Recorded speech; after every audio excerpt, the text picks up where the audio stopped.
이 영상이 도움되셨다면 구독해주시고 주변 사람들에게 공유해주세요. 너희가 흔히 신이라고 부르며 숭배하거나 혹은 상상하는 존재들, 즉 천신들이 거주하는 여러 하늘 세계가 분명히 존재한다.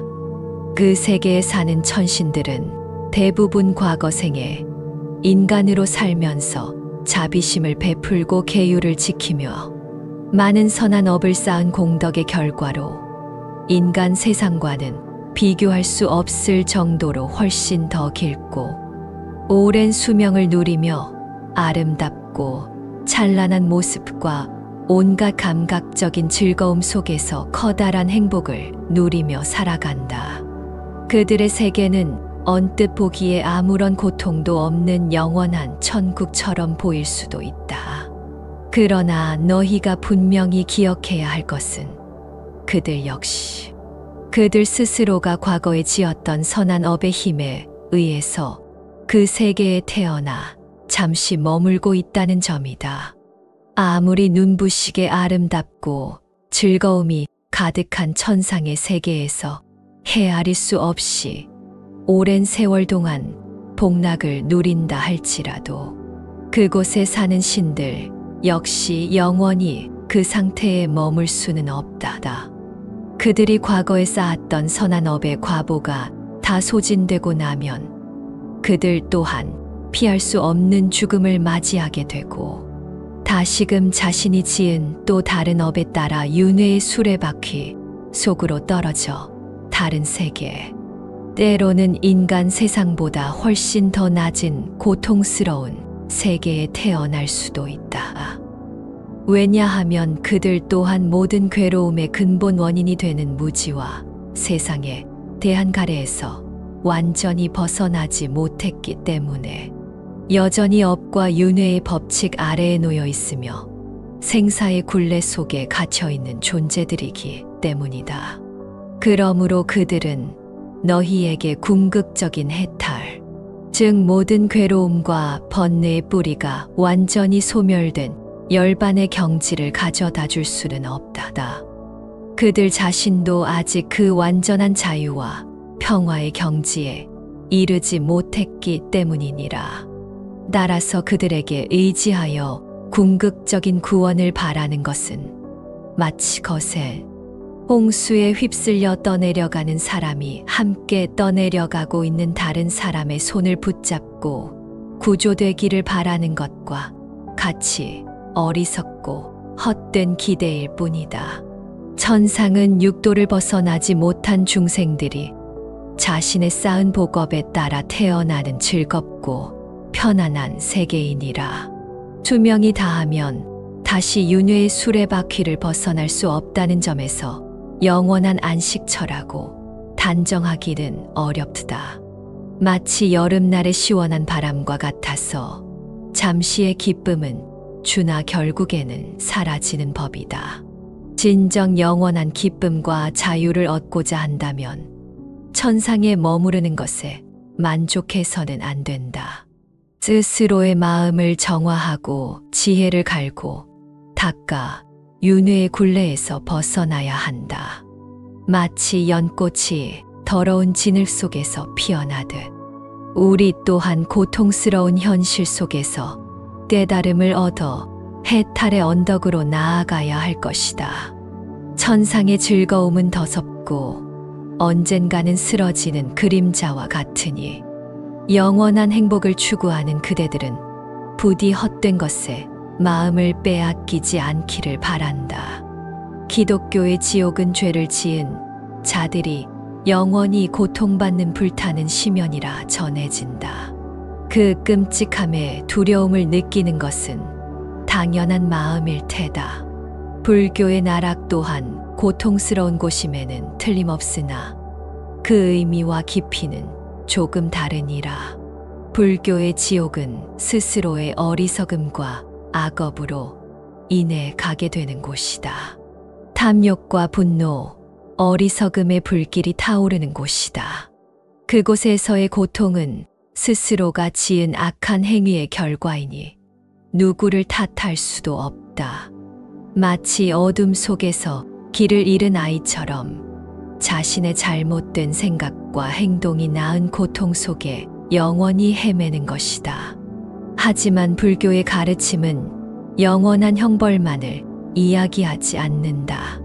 아무리 깊은 어둠 속이라 할지라도 스스로의 잘못을 뉘우치고 올바른 길을 향해 나아간다면 언젠가는 그 고통에서 벗어날 수 있다. 마치 겨울이 지나고 봄이 찾아오듯 끊임없는 정진과 참회를 통해 죄업의 굴레에서 벗어나 밝은 미래를 맞이할 수 있는 것이다. 지옥의 고통은 스스로 만든 그림자와 같으니 진실한 마음으로 빛을 향해 나아간다면 그 그림자는 점차 사라질 것이다. 윤회라는 큰 흐름 속에서 천상과 지옥은 잠시 머무는 정거장과 같다. 업의 바람에 따라 이리저리 흘러가는 것이 중생의 삶이다. 좋은 씨앗을 심으면 단 열매를 맺고 나쁜 씨앗을 심으면 쓴 열매를 맺는 것은 세상의 이치와 같다. 지금 이 순간의 생각과 행동 하나하나가 미래의 자신을 만들어가는 것이니 부디 신중하게 행해야 할 것이다. 마치 작은 물방울이 모여 큰 강을 이루듯 우리의 작은 행위들이 모여 삶의 방향을 결정하는 것이다. 깨달음의 지혜는 천상의 즐거움에도 지옥의 고통에도 머무르지 않는다. 진정한 자유는 윤회의 굴레를 벗어나는 데 있으며 스스로의 마음을 꿰뚫어 보는 지혜를 통해서만 가능하다. 반야심경에 이르기를 모든 현상은 실체가 없는 공한 것이라고 한다. 겉으로 보이는 것에 집착하지 말고 그 본질을 꿰뚫어 보아야 한다. 금강경에 이르기를 꿈과 같고 환상과 같은 이 세상의 모든 것은 변하고 사라지는 것이니 진실된 마음으로 깨달음을 향해 나아가야 한다고 한다. 천상의 세계, 즉 천국이라 불리는 곳은 존재한다. 그곳은 오랜 세월 선업을 쌓은 중생들이 태어나는 곳으로 인간 세상보다 훨씬 수명이 길고 고통은 적으며 즐거움이 넘치는 곳이다. 아름다운 환경과 감미로운 소리, 원하는 것이 쉽게 이루어지는 만족감이 있다. 그러나 명심해야 할 것은 천상의 즐거움 또한 영원하지 않다는 것이다. 그곳에 태어나게 한 선업의 힘이 다하면 천상의 존재들도 다시 윤회의 흐름 속으로 떨어져 다른 세상에 태어나게 되느니라. 즐거움에 취해 수행을 게을리하기 쉬운 곳이기도 하다. 마찬가지로 지옥이라 불리는 고통스러운 세계 또한 존재한다. 극심한 악업을 지은 중생들이 태어나는 곳으로 그곳에서의 삶은 상상하기 어려운 끔찍한 고통의 연속이다. 불타는 고통, 얼어붙는 고통, 찢기고 찔리는 고통 등 악업의 과보에 따라 다양한 형태의 괴로움을 겪는다. 그러나 이 역시 영원한 형벌의 장소는 아니다. 지옥에서의 고통스러운 삶도 그 원인이 된 악업의 힘이 다하면 끝나고 중생은 또 다른 업에 따라 다른 세상에 태어나게 된다. 그러므로 천국과 지옥은 그대가 딛고 선 이 땅처럼 고정된 장소라기보다는 중생이 지은 업의 결과로 경험하게 되는 특정한 상태 혹은 차원이라고 이해하는 것이 더 정확하니라. 선한 마음은 천상의 상태를 만들고 악한 마음은 지옥의 상태를 만든다. 분노에 휩싸여 있을 때 우리는 이미 마음속 지옥불을 경험하고 있지 않느냐? 자애로운 마음으로 평화를 누릴 때 이미 마음속 천상의 기쁨을 맛보고 있지 않느냐? 중요한 것은 천국에 태어나기를 갈망하거나 지옥에 떨어질까 두려워하는 것이 아니라 지금 여기에서 선업을 쌓고 악업을 멀리하며 마음을 청정히 하여 윤회의 고통 그 자체를 벗어나는 것이니라. 혹자는 내세가 영원불멸하여 한 번 태어나면 영원히 그곳에 머물며 구원받을 길이 없는 것은 아닌지 묻기도 한다. 한 번 지옥에 떨어지면 영원히 헤어날 수 없다고 말하는 이들도 있다. 그러나 이는 잘못된 견해이다. 내가 가르치는 법의 핵심 원리 중 하나는 바로 무상이다. 이 세상에 존재하는 모든 것은 물질적인 것이든 정신적인 것이든 심지어 천상의 신들이나 지옥의 중생들조차도 끊임없이 변화하며 영원히 지속되는 것은 아무것도 없느니라. 존재를 있게 하는 것은 원인과 조건의 화합이다.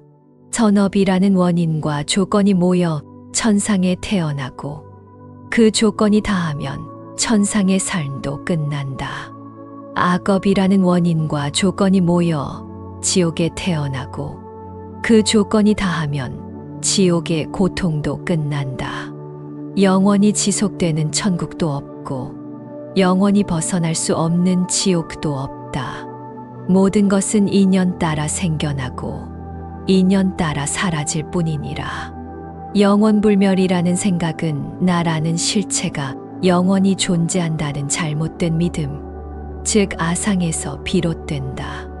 그러나 모든 존재는 끊임없이 변화하는 오온의 일시적인 결합일 뿐, 그 안에 고정불변하는 나는 없다.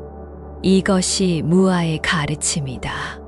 영원한 내세가 있다면 그곳이 천국이든 지옥이든 그것은 또 다른 형태의 속박일 뿐이다. 진정한 구원, 즉 해탈 또는 열반은 천국에 태어나는 것이 아니라 바로 이 변화무쌍한 윤회의 수레바퀴 자체에서 벗어나는 것이다. 업과 번뇌의 속박에서 완전히 자유로워져 더 이상 태어남도 죽음도 없는 평화로운 상태에 이르는 것. 그것이 내가 가르치는 구원의 길이니라. 그러니 영원한 내세에 대한 두려움이나 집착을 버리고 지금 이 순간 깨어있는 마음으로 해탈의 길을 닦아 나아가야 한다.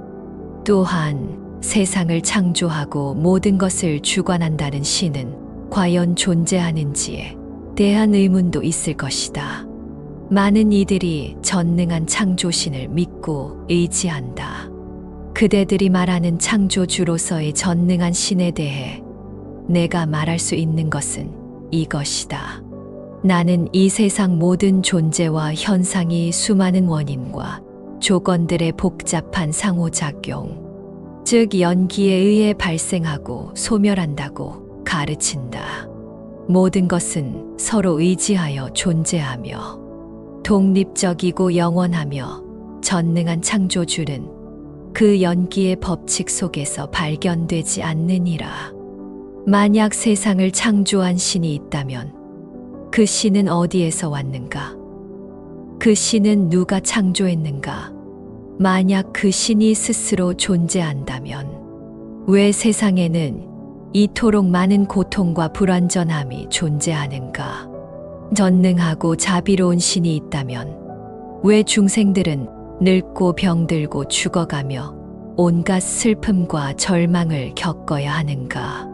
이러한 질문들에 대해 명확하고 만족스러운 답을 찾기 어렵다. 그러나 신이라는 말을 다른 의미로 이해할 수는 있다.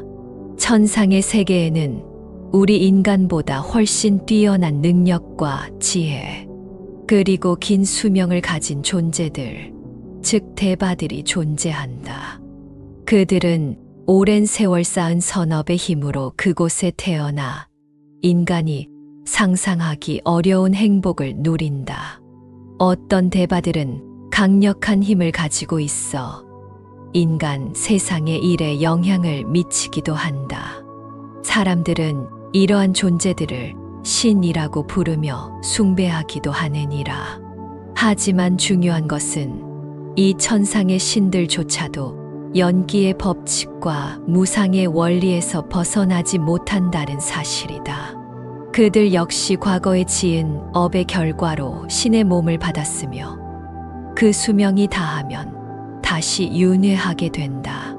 그들 또한 완전한 깨달음을 얻지 못했다면 탐욕과 분노, 어리석음과 같은 번뇌에서 완전히 자유롭지 못하다. 그들은 세상을 창조한 주인이 아니며 중생을 윤회의 고통에서 구원해 줄 궁극적인 힘을 가지고 있지도 않다. 따라서 중생의 궁극적인 해탈은 외부의 신이나 절대자에게 의지하여 얻어지는 것이 아니다. 오직 스스로의 노력으로 부지런히 계율을 지키고 마음의 집중을 닦으며 지혜를 개발하여 모든 번뇌를 소멸시킬 때 비로소 가능한 것이다. 나는 그 길을 발견하고 그대들에게 가르쳐주는 안내자일 뿐 그 길을 걷는 것은 각자의 몫이니라. 그러니 창조주 신의 존재 유무에 대한 끝없는 사색에 빠지기보다는 지금 당장 자신의 마음을 관찰하고 괴로움의 소멸로 나아가는 실천적인 길에 정진하는 것이 현명하다. 그렇다면 선업으로 태어난 천상의 존재들, 대바들의 세계에는 계층이나 서열이 존재하는가? 그렇다. 천상의 세계는 단일한 곳이 아니라 그곳에 태어난 중생들이 쌓은 업의 정묘함과 공덕의 크기에 따라 여러 층으로 나뉘어 있다. 크게 욕계, 색계, 무색계의 세 가지 영역으로 나눌 수 있으며 각 영역 안에도 또다시 여러 하늘들이 존재하느니라.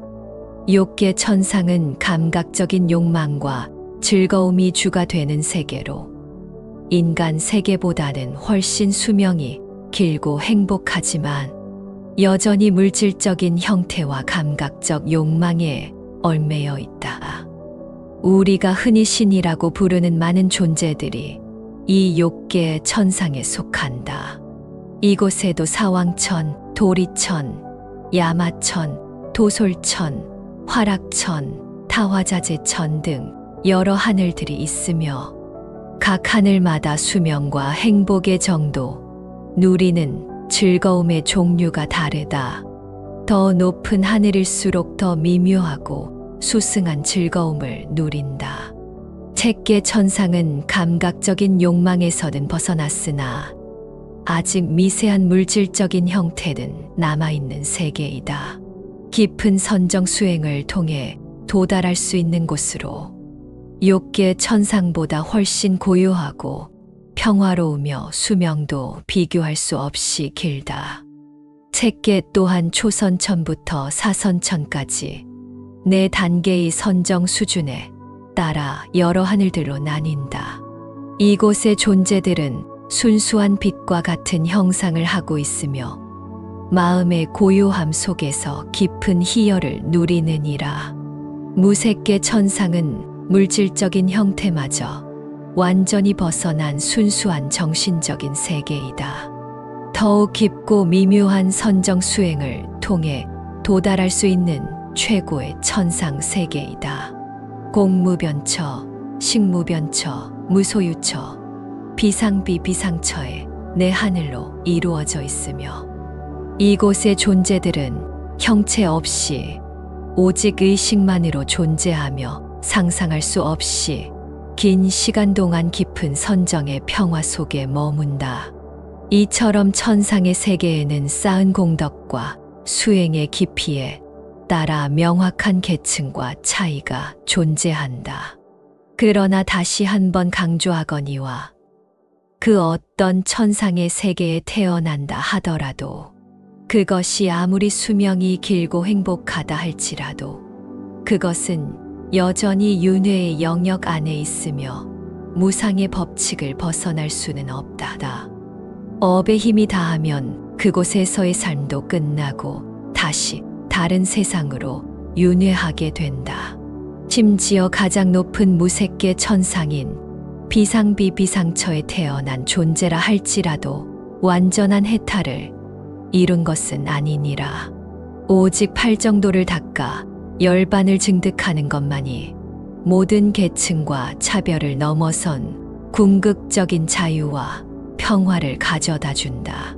인간계는 참으로 귀하고 얻기 어려운 기회의 땅이다. 왜 그런가? 인간계는 천상처럼 극단적인 즐거움에만 빠져 있지도 않고 지옥처럼 극심한 고통에만 시달리지도 않는다. 적당한 즐거움과 적당한 고통이 함께 존재한다. 바로 이 점이 인간계를 특별하게 만드느니라. 천상의 존재들은 너무나 오랜 시간 동안 큰 즐거움 속에 살기에 삶의 고통과 무상함을 깨닫고 해탈을 위해 정진하려는 마음을 내기가 매우 어렵다. 즐거움에 취해 방일하기 쉽고 윤회의 고통을 직시할 기회가 적다. 반면에 지옥이나 악귀, 축생과 같은 악처의 중생들은 너무나 끔찍한 고통과 어리석음에 시달리기 때문에 괴로움의 원인을 성찰하고 벗어날 길을 찾을 만한 지혜와 여유를 갖기 어렵다. 고통 속에서 허덕이느라 법을 듣고 이해하며 실천할 기회를 만나기가 거의 불가능하다. 그러나 인간계는 다르다. 우리는 태어나고 늙고 병들고 죽는 고통을 직접 경험하며 사랑하는 사람과 헤어지는 괴로움, 미워하는 사람과 만나야 하는 괴로움, 원하는 것을 얻지 못하는 괴로움, 그리고 변화하는 오온 자체에서 오는 괴로움 등 삶의 다양한 고통을 겪는다. 이 고통은 우리로 하여금 삶의 본질에 대해 질문하게 만들고 괴로움의 원인을 찾고 벗어나고자 하는 마음을 일으키게 하는 중요한 동기가 된다. 동시에 인간계에는 고통만 있는 것이 아니라 법을 듣고 이해할 수 있는 지적 능력과 들은 바를 실천할 수 있는 의지와 시간적 여유가 있다. 또한 부처나 깨달은 스승들이 세상에 출현하여 해탈의 길을 가르치는 것을 만날 수 있는 기회가 다른 어떤 세계보다도 높으니라. 즉, 인간계는 고통을 통해 출리심을 일으키고 지혜를 통해 법을 이해하며 의지를 통해 수행을 실천할 수 있는 최적의 조건을 갖춘 곳이다. 그러므로 인간의 몸을 얻는 것은 마치 넓은 바다에서 눈먼 거북이가 100년에 한 번 물 위로 떠오를 때 우연히 나무 판자의 구멍에 목을 넣는 것만큼이나 어렵고 귀한 일이라고 내가 비유하지 않았더냐? 따라서 여기 있는 모든 수행자들이여, 이 귀한 인간의 몸을 얻었을 때 헛되이 시간을 보내지 말라. 덧없는 세상의 즐거움에 취하거나 불필요한 사색에 빠져 귀한 기회를 놓치지 말라. 지금 바로 여기 이 인간 세상에서 겪는 고통을 발판 삼아 열애가 가르친 팔정도의 길을 부지런히 닦아 나아가라. 그리하여 이 생에서 또는 멀지 않은 미래에 반드시 윤회의 고통에서 완전히 벗어나 위없는 평화, 열반을 성취하도록 하라.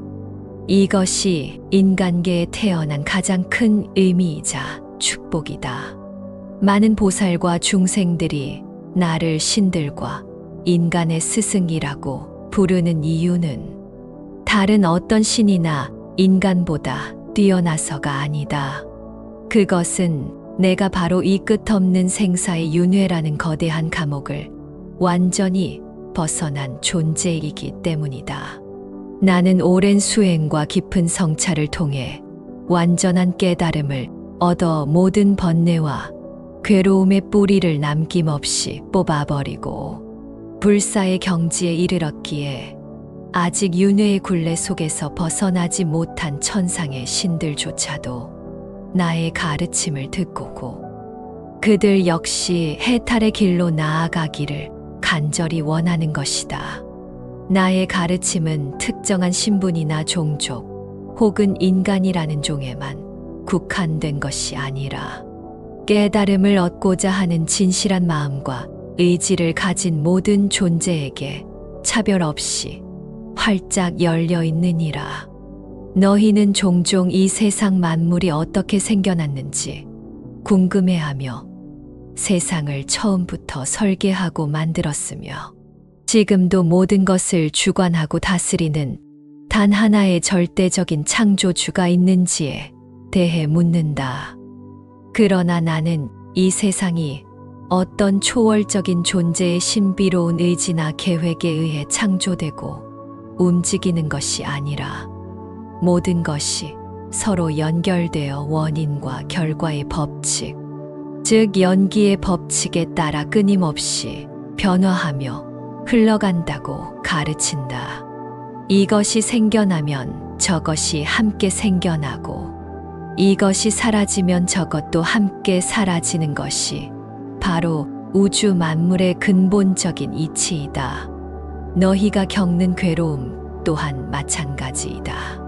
그것은 너희가 지은 과거의 업이나 혹은 어떤 신의 뜻이나 벌 때문에 생겨나는 것이 아니라 바로 너희 자신의 마음 속에 있는 근본적인 무명과 덧없는 것들에 대한 가래라는 직접적인 원인 때문에 생겨나는 것이다.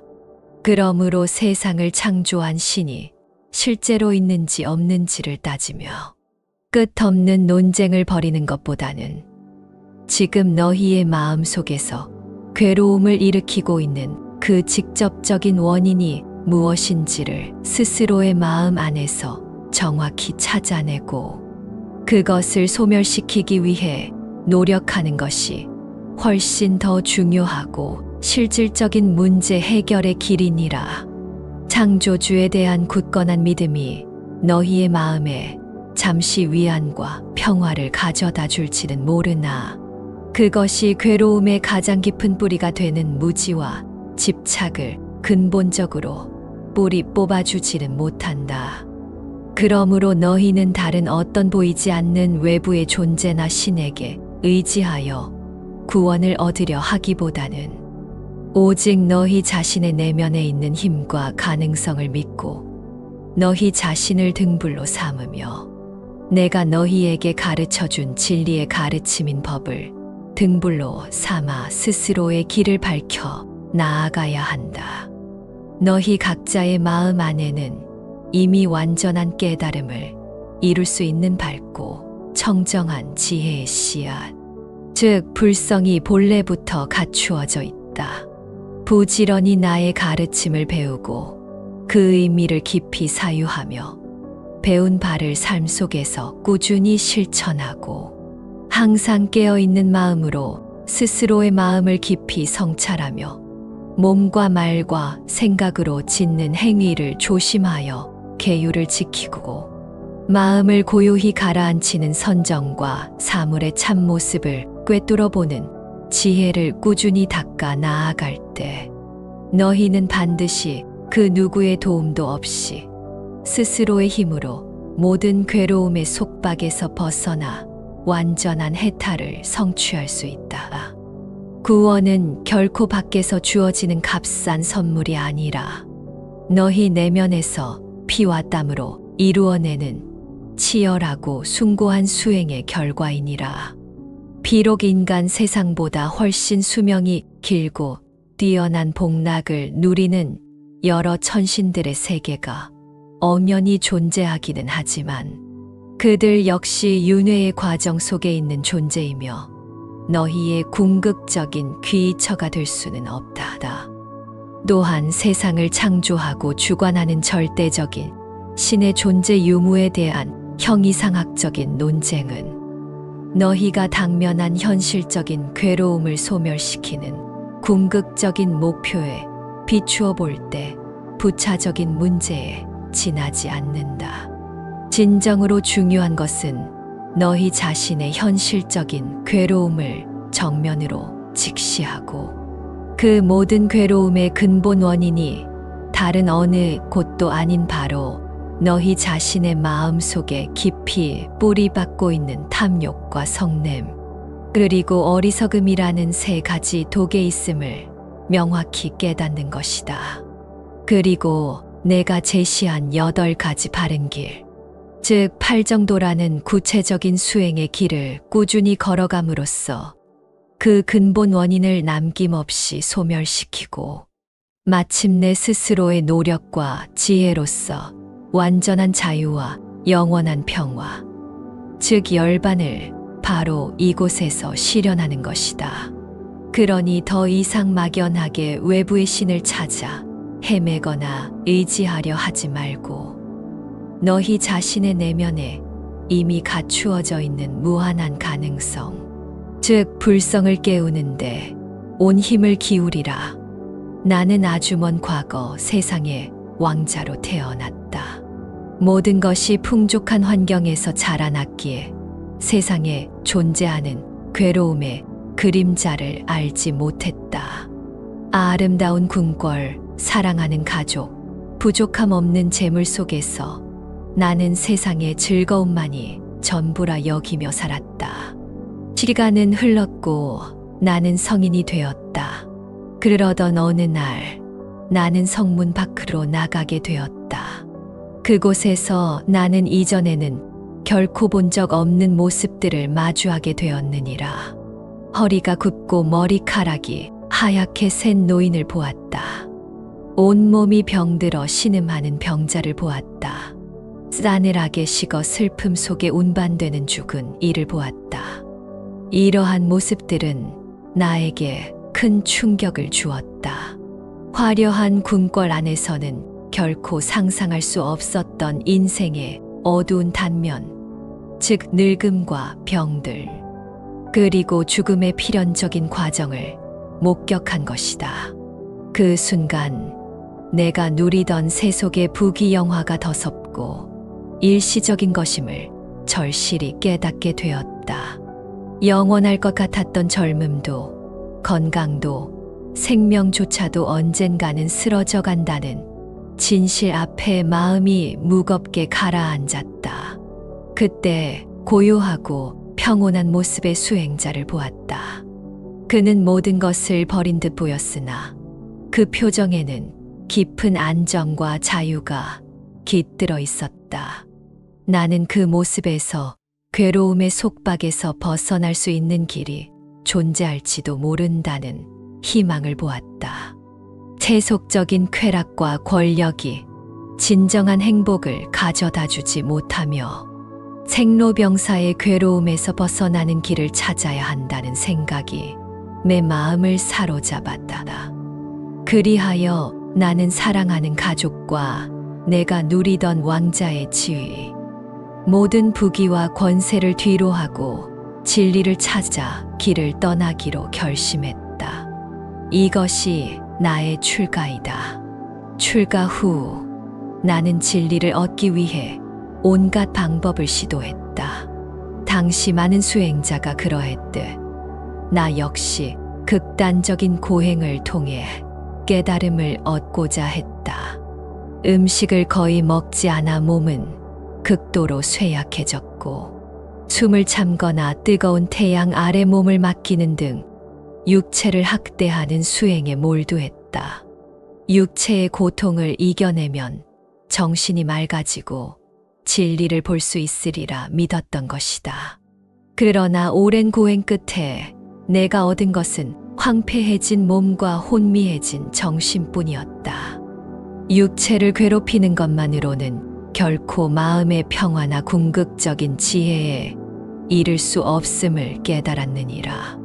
몸과 마음은 서로 연결되어 있기에 어느 한쪽을 극단적으로 몰아붙이는 것은 올바른 길이 아니었다. 그리하여 나는 고행을 멈추고 새로운 길을 모색했다. 몸에 최소한의 영양을 공급하고 편안한 자세로 앉아 깊은 명상에 들었다. 나는 육체적인 쾌락에 탐닉하는 것과 극단적인 고행을 하는 것, 이 두 가지 극단을 모두 벗어난 길을 발견했다. 이것이 바로 중도이다. 몸과 마음의 조화를 통해 어느 한쪽에 치우치지 않고 균형을 이루는 수행의 길인 것이다.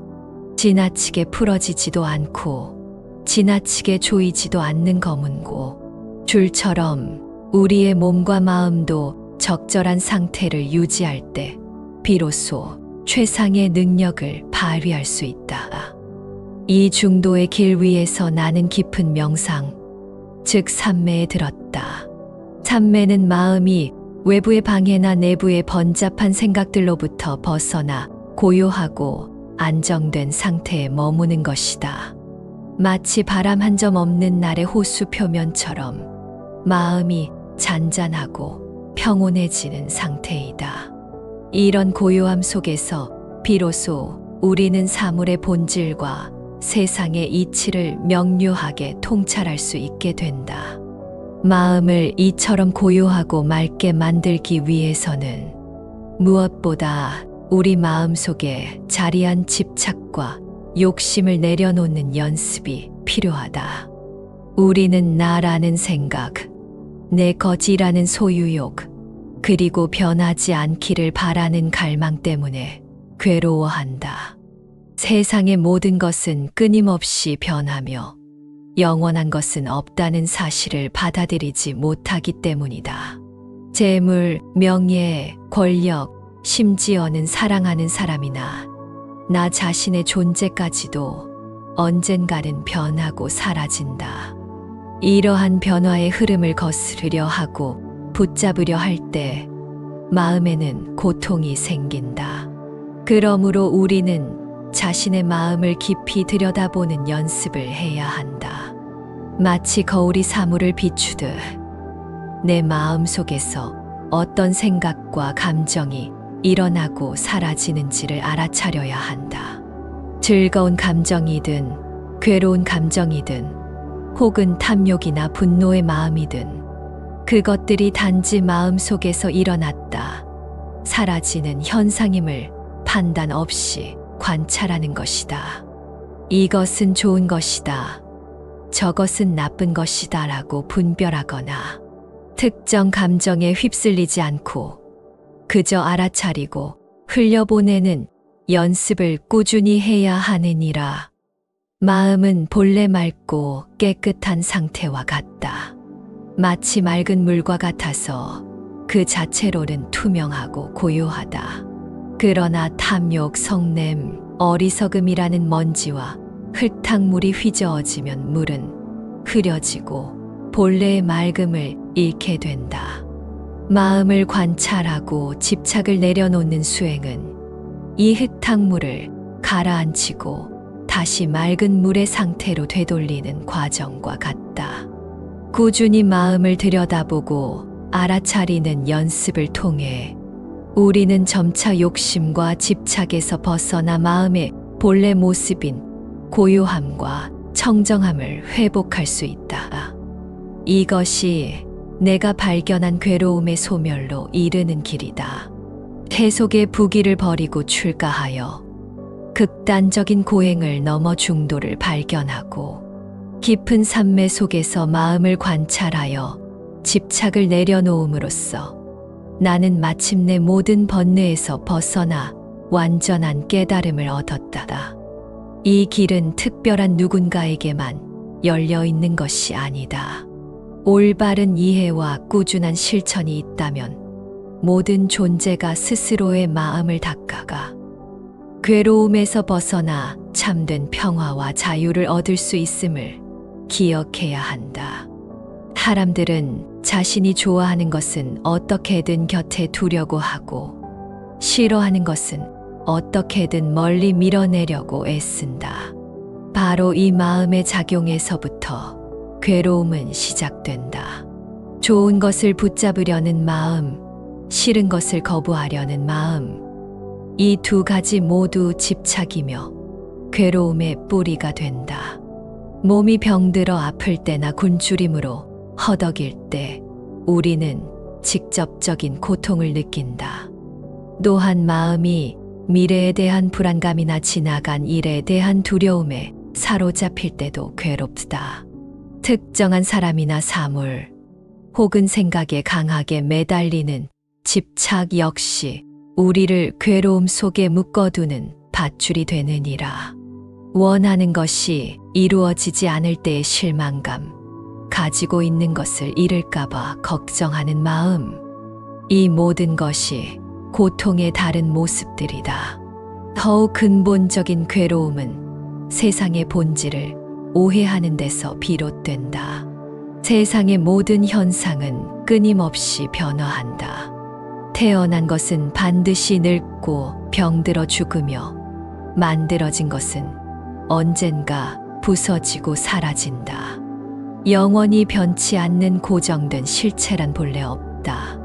그럼에도 사람들은 변해가는 것들을 마치 영원할 것처럼 여기고 소유하려 하며 사라질 것들에 의지하려 한다. 젊음이 영원하기를 바라고 재산이 줄어들지 않기를 원하며 사랑하는 사람과 영원히 함께하기를 갈망한다. 그러나 세상의 이치는 그렇지 않기에 이러한 기대와 현실 사이의 간극에서 괴로움이 발생한다. 또한 우리는 모든 사물이나 현상에 고정불변의 실체가 있다고 착각한다. 나라는 존재 역시 마찬가지다. 나라고 하는 것은 몸과 마음, 생각과 감정 등이 여러 조건에 의해 잠시 결합된 모습일 뿐, 그 안에 영원하고 독립적인 나라는 실체는 없다.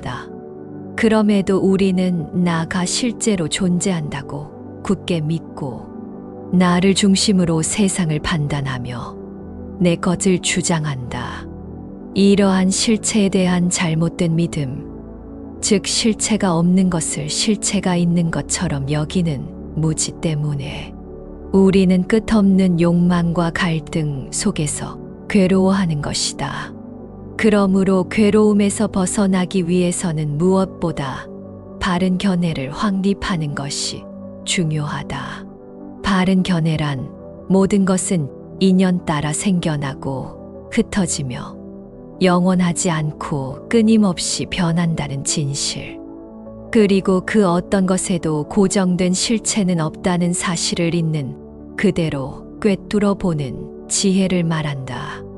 이러한 바른 견해를 갖출 때 우리는 헛된 기대와 집착에서 벗어나 마음의 평화를 얻을 수 있는 토대를 마련하게 된다. 모든 괴로움의 가장 깊은 뿌리는 바로 어리석음, 즉 무명에 있다. 이 어리석음은 세상과 자기 자신을 있는 그대로 보지 못하게 하는 무지이다. 이 어리석음 때문에 우리는 실체 없는 나를 내세우고 이것은 필연적으로 탐욕을 불러일으킨다. 더 많이 가지고 싶고 더 좋은 것을 누리고 싶으며 나에게 이로운 것을 끊임없이 추구하는 마음이다. 이 탐욕이 좌절되거나 나에게 해로운 것을 만나게 되면 즉시 성냄의 마음이 일어난다. 불쾌하고 미워하며 거부하고 파괴하려는 공격적인 마음이다. 이처럼 어리석음은 탐욕을 낳고 탐욕은 다시 성냄을 일으키며 이 세 가지 독은 서로 꼬리를 물고 끊임없이 우리를 괴로움의 세계로 이끈다. 이것이 바로 윤회의 굴레이다. 진실로 괴로움이란 다름 아닌 바로 이 탐욕과 성냄, 그리고 그 밑바탕의 어리석음이다. 그러므로 괴로움의 소멸은 이 세 가지 독과 같은 마음 상태를 알아차리고 관찰하는 데서 시작된다. 내 마음 속에 탐욕스러운 마음이 일어날 때, 탐욕이 일어났구나라고 알아차린다. 성내는 마음이 불같이 일어날 때, 성냄이 나를 사로잡으려 하는구나라고 알아차린다. 어리석은 생각이나 판단에 빠져들 때, 내가 지금 어리석음에 가려져 있구나라고 알아차리는 것이다. 이렇게 자신의 마음 상태를 객관적으로 판단 없이 그저 바라보는 연습을 꾸준히 해야 하느니라. 알아차리는 순간 그 마음 상태는 힘을 잃기 시작한다. 관찰하는 행위 자체가 그것들로부터 거리를 두게 하고 휩쓸리지 않게 하는 힘을 길러준다. 결국 괴로움의 소멸이란 변하고 사라질 것들에 더 이상 집착하지 않고 그것들의 마음을 기대지 않는 것이다. 세상의 모든 것은 잠시 머물다 갈 뿐임을 알고 좋은 것이든 싫은 것이든 영원히 붙잡거나 영원히 밀어낼 수 없음을 받아들여야 한다.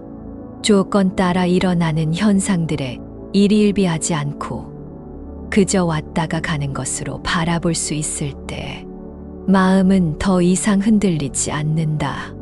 마음이 어떤 특정한 대상이나 생각 혹은 좋다, 싫다는 편견에 묶여 머물러서는 안 된다.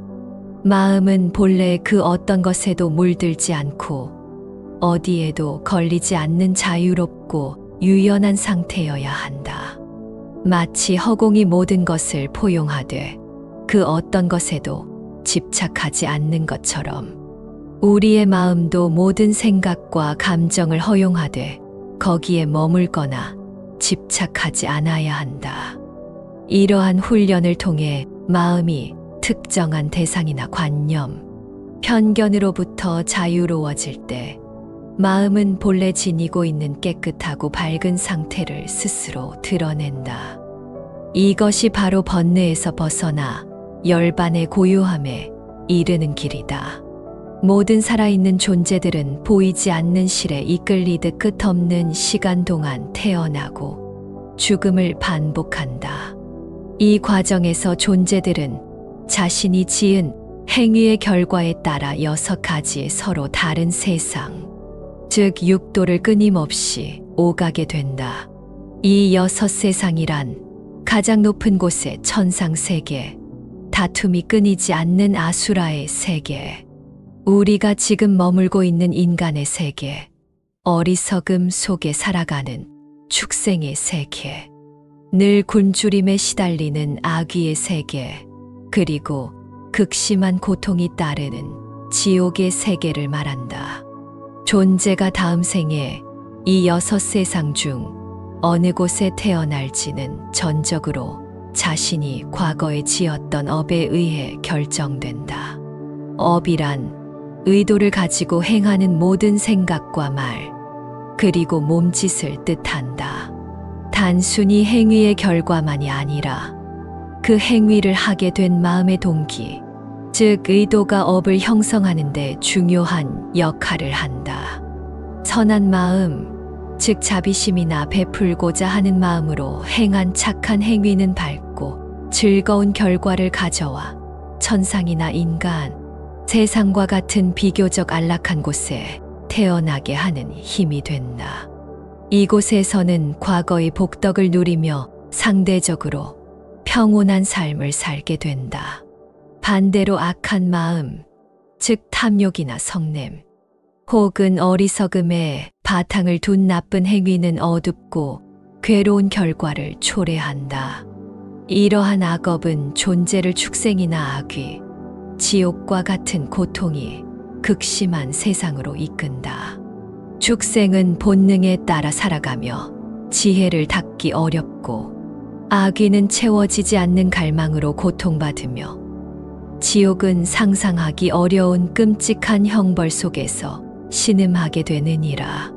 이처럼 우리가 어떤 의도를 가지고 어떤 행위를 하느냐가 다음 생의 모습을 결정짓는 씨앗이 된다.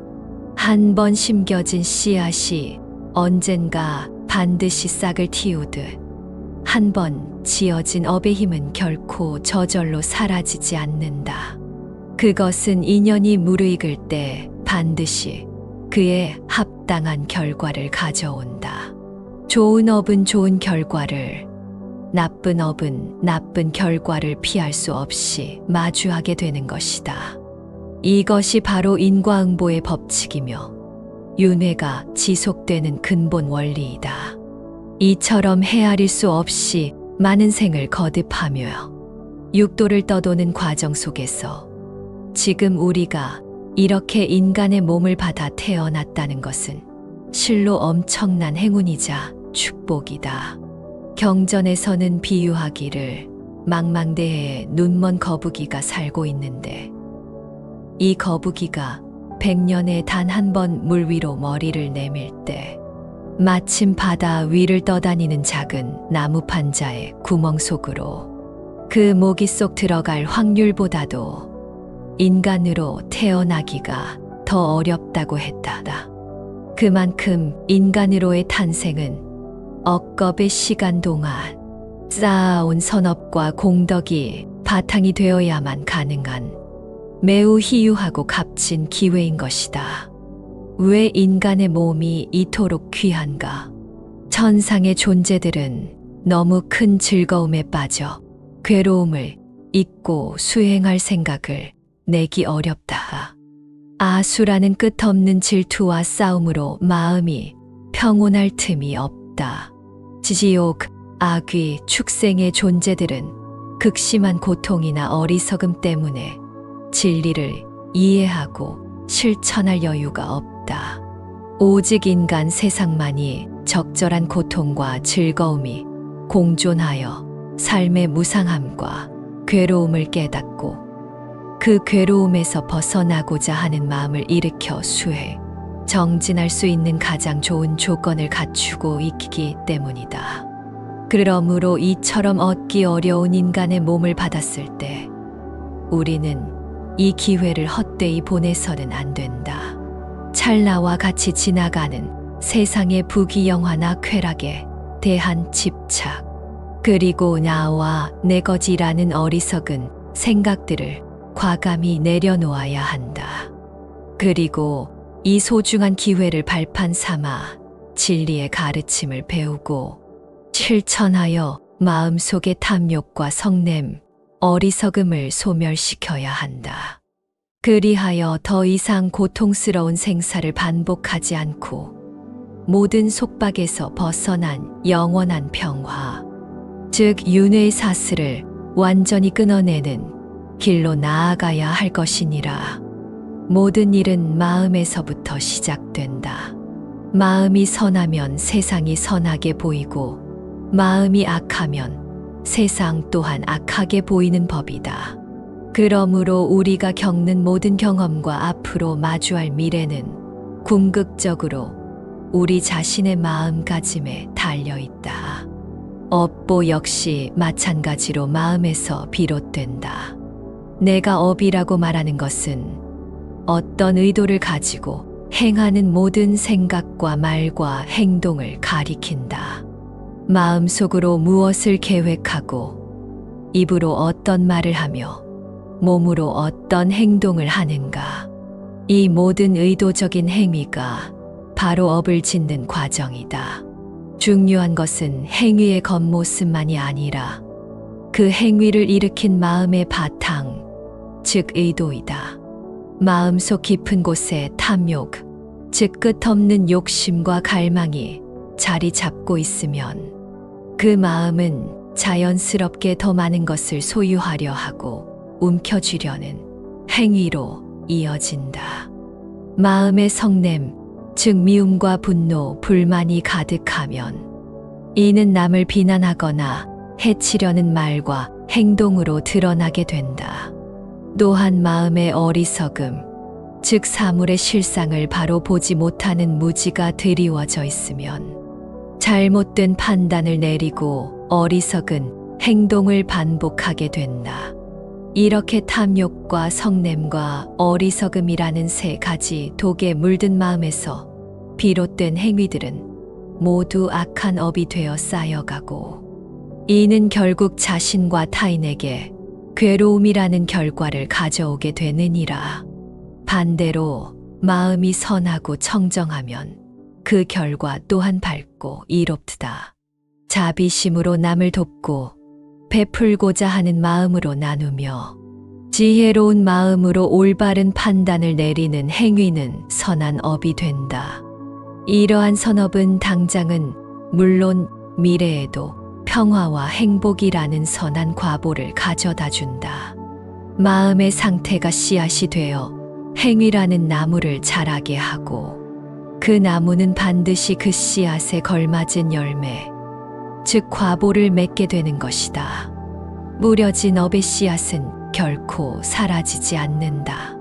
마치 그림자가 물체를 떠나지 않고 반드시 따라다니듯 우리가 지은 업의 결과는 언젠가 다음 생이든 혹은 그 이후의 어느 생에서든 반드시 우리 앞에 나타나 그 과보를 받게 된다. 선업은 즐거운 결과를, 악업은 괴로운 결과를 피할 수 없이 가져온다. 이것이 우주의 엄정한 인과 법칙이다. 그러므로 괴로움의 끝없는 되풀이, 즉 윤회의 굴레에서 벗어나 영원한 자유와 평화인 해탈에 이르기를 원한다면 반드시 이 모든 괴로움과 악업의 근원인 탐욕과 성냄과 어리석음을 마음속에서부터 뿌리 뽑아야 한다.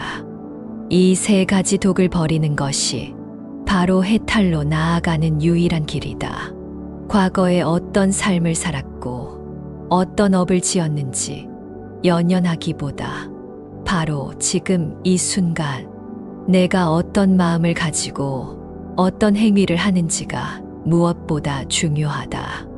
현재의 생각이 미래의 모습을 그리고 현재의 말이 미래의 소리를 만들며 현재의 행동이 미래의 현실을 결정짓는다. 미래는 이미 정해진 운명이 아니라 지금 이 순간 나의 의도적인 행위에 의해 끊임없이 만들어지고 있는 것이다. 그러니 현재를 바르게 살아가는 것이 미래를 바꾸는 가장 확실한 방법이다. 마음을 비우고 집착에서 벗어나기 위해서는 나라고 하는 고정되고 독립적인 실체가 본래 없다는 사실, 즉 무아의 진리를 깨달아야 한다. 우리가 나라고 여기는 것은 단지 몸과 마음의 여러 요소들이 잠시 인연 따라 결합된 모습일 뿐, 그 안에 영원불변하는 자아란 존재하지 않는다. 이 진리를 깊이 통찰하여 나와 내 것이라는 생각에서 자유로워질 때 마음은 텅 비고 고요해지며 모든 집착에서 벗어날 수 있게 된다. 인간은 고정된 존재가 아니기에 언제나 변화할 가능성을 지니고 있다. 설령 과거에 크나큰 잘못을 저질러 무거운 죄업을 지었다 하더라도 그것이 그 사람의 전부를 영원히 결정짓는 것은 아니다. 자신의 어리석었던 행위를 진심으로 뉘우치고 올바른 가르침을 만나 깨달음을 얻어 꾸준히 마음을 닫고 선한 행위를 실천한다면 과거의 어두운 업보를 점차 씻어내고 맑고 깨끗한 본래의 마음 상태를 회복할 수 있다. 더러워진 거울이라도 부지런히 닦으면 다시 밝게 빛나는 것과 같은 이치이니라. 기망을 버리지 말고 현재의 수행에 힘써야 한다. 결국 모든 것은 마음으로 돌아온다. 마음이 업을 짓고 마음이 그 결과를 받으며 또한 마음이 깨달음을 통해 모든 속박에서 벗어난다. 그러니 항상 깨어있는 마음으로 자신의 생각과 말과 행동을 주의 깊게 살피고 다스려야 한다. 이 세상에 존재하는 모든 것은 홀로 생겨나거나 저절로 존재하는 법이 없다. 모든 것은 반드시 그것이 생겨나게 된 원인과 그것을 둘러싼 여러 조건들의 상호작용 속에서 비로소 모습을 드러낸다. 이것을 나는 연기의 법칙이라 부른다. 씨앗이라는 원인이 땅과 물과 햇빛이라는 조건과 만나 싹을 틔우듯 세상 만물은 이러한 인연의 그물망 속에서 서로 의지하며 나타나고 사라지기를 반복한다. 그대 앞에 놓인 한 잔의 차를 보라. 그 차 한 잔 속에는 차잎을 키워낸 햇살과 비, 농부의 땀방울, 차잎을 덮고 말린 사람의 손길, 찬물을 끓인 불의 에너지, 찻잔을 빚은 흙과 도공의 기술, 그리고 지금 차를 마시는 그대의 마음까지 실로 헤아릴 수 없이 많은 원인과 조건들이 얽혀 있다. 이 중 단 하나라도 빠졌다면 지금 그대의 차는 존재할 수 없었을 것이다. 그대의 몸 또한 그러하다. 부모님이라는 직접적인 인연과 더불어 그대가 마시는 공기, 먹는 음식, 살아오면서 겪었던 경험들, 그리고 과거 생으로부터 이어져 온 업의 힘까지 수많은 요소들이 잠시 모여 나라고 불리는 이 현상을 이루고 있는 것이다. 이처럼 모든 것이 다른 것에 의존하여 존재하기에 이 세상에는 영원히 변치 않는 독립적인 실체란 있을 수 없다. 모든 것은 끊임없이 다른 것과의 관계 속에서 변화하며 흘러간다. 존재하는 것은 오직 이러한 상호 의존적인 관계 속에서의 끊임없는 작용뿐이다.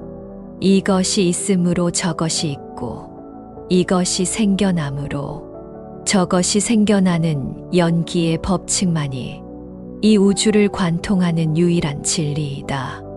이 연기의 심오한 이치를 깨닫게 되면 우리는 삶과 죽음의 문제 또한 올바로 이해할 수 있게 된다.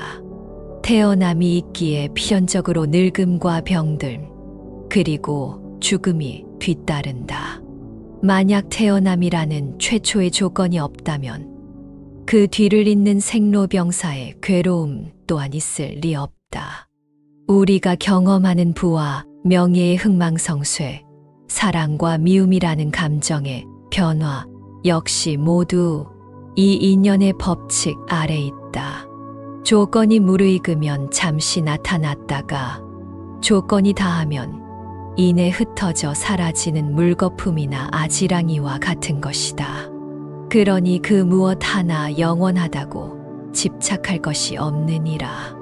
모든 것이 이처럼 원인과 조건에 따라 잠시 생겨났다가 흩어지는 것이라면 그 어디에도 나라고 할 만한 고정된 실체는 존재하지 않는다. 몸뚱이도 우리가 느끼는 감정도 머릿속을 스쳐가는 생각들도 모두 끊임없이 변하는 요소들의 일시적인 집합일 뿐이다. 이처럼 나를 포함한 세상 만물에 고정된 실체가 없다는 것을 공이라 한다. 이 공의 도리를 명확히 깨달을 때 우리는 비로소 나라는 생각, 내 것이라는 소유욕에서 비롯되는 모든 집착과 괴로움의 근본 원인에서 벗어날 수 있게 된다. 텅 비어 있음을 알기에 더 이상 붙잡을 것이 없고, 붙잡을 것이 없기에 괴로움 또한 없는 것이다. 조건 따라 생겨난 것은 조건이 다하면 반드시 사라진다. 꽃은 피었다가 지고 해는 떴다가 진다. 우리의 몸은 시시각각 세포가 생성되고 소멸하며 변해가고, 감정은 파도처럼 밀려왔다 밀려가며, 생각은 구름처럼 흩어졌다 모이기를 반복한다. 이처럼 모든 것은 찰나의 순간도 머무르지 않고 변화하는 것이 진실인데, 우리는 어리석게도 이 변화하는 것들에 의지하려 하고 영원하기를 바란다. 변하지 않기를 바라는 마음과 끊임없이 변하는 현실 사이의 불일치. 이것이 바로 우리가 겪는 고통의 주된 원인이다. 그러므로 더섭시 변해가는 것들에 대한 집착, 특히 나라는 자아에 대한 집착을 놓아버리는 연습을 해야 한다. 기쁨, 슬픔, 분노와 같은 감정이 일어날 때 그것을 나와 동일시하지 말고 한 걸음 떨어져서 바라보라. 감정은 단지 마음이라는 하늘을 스쳐 지나가는 구름일 뿐, 하늘 그 자체가 아닌 것과 같다. 아, 지금 기쁨이라는 감정이 내 마음을 지나가는구나. 슬픔이라는 손님이 잠시 찾아왔구나 하고 알아차리고 그저 지켜보는 것이다. 이렇게 감정을 객관적인 현상으로 인식할 때 우리는 더 이상 감정의 노예가 되지 않고 마음의 평정을 유지할 수 있다. 수행의 길은 양극단을 피하는 중도에 있다. 감각적인 쾌락에 탐닉하는 것도, 몸을 학대하는 고행에 집착하는 것도 모두 깨달음으로 이끄는 바른 길이 아니다. 고통과 즐거움 또한 본래 서로 분리된 것이 아니라 동전의 양면과 같이 연결되어 있다. 괴로움 속에서 지혜를 찾아내고 그 괴로움을 성장의 발판으로 삼아 오히려 더 깊은 평화와 기쁨으로 승화시키는 것이 중요하다. 고통을 피하기만 해서는 결코 진정한 행복에 이를 수 없다. 마음을 혼란스럽게 하고 우리를 윤회의 굴레에 묶어두는 근본적인 번뇌, 즉 죄는 다름 아닌 탐욕과 성냄, 그리고 어리석음이다. 과거에 이러한 번뇌에 휩싸여 지었던 잘못된 말과 행동이 있다면 진실된 마음으로 깊이 뉘우치는 참회가 필요하다. 참회는 과거의 잘못을 깨끗이 씻어내고 새로운 마음으로 다시 태어나는 중요한 과정이다. 과거의 업보에 얽매여 좌절할 것이 아니라 참회를 통해 과거로부터 자유로워져야 한다. 인간은 연기의 법칙 속에서 끊임없이 변화하는 흐름과 같은 존재이지 돌처럼 굳어있는 고정된 실체가 아니다.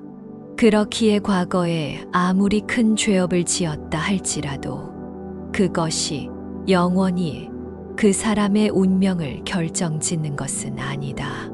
지금 이 순간 진리의 가르침을 만나 눈을 뜨고 스스로의 잘못을 인정하며 꾸준히 마음을 닦아나가면 운명은 바뀔 수 있다.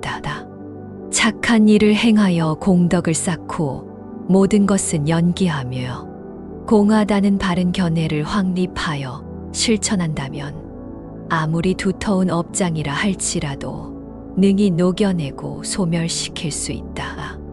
이를 통해 바로 이 생에서도 모든 번뇌와 괴로움에서 벗어난 해탈의 경지에 이를 수 있음을 명심해야 하느니라.